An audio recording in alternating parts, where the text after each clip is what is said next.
రాసినటువంటి లూకా రాసిన సువార్తను 2వ అధ్యాయము 22వ వచనం నుంచి 32వ వచనం వరకు మనం చదివించండి. సంఘం లేచి నిలబడుగా. ఓ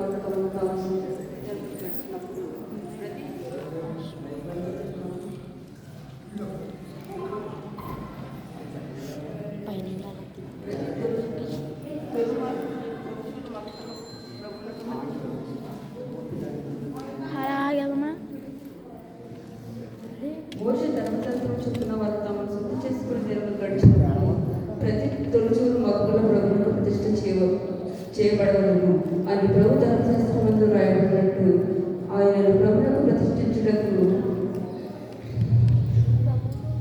ప్రభు ధర్మశాస్త్రం చెప్పబడినట్టు గోవల చెట్లైనను 2 పావురము పిల్లలైనను బలిగా అర్పించుటకును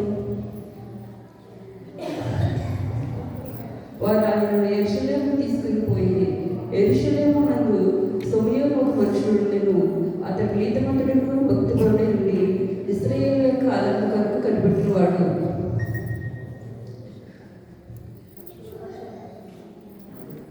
పరిశుద్ధాత్మ అతని మీద ఉండెను.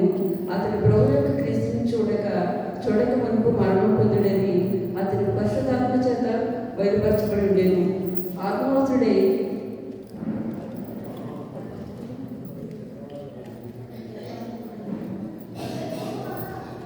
అంతటి ధర్మశాస్త్ర పద్ధతి చొప్పున ఆయన విషయమే జరిగించుటకు తల్లిదండ్రులు శిశువైన యేసును దేవాలయంలోనికి తీసుకొని వచ్చినప్పుడు అతడు తన చేతుల్లో ఆయన ఎత్తుకుని దేవుని స్థితించుటను, నాదా ఇప్పుడు నీ మాట చొప్పున సమాధానంతో నీ దాసి బోధిస్తున్నావు.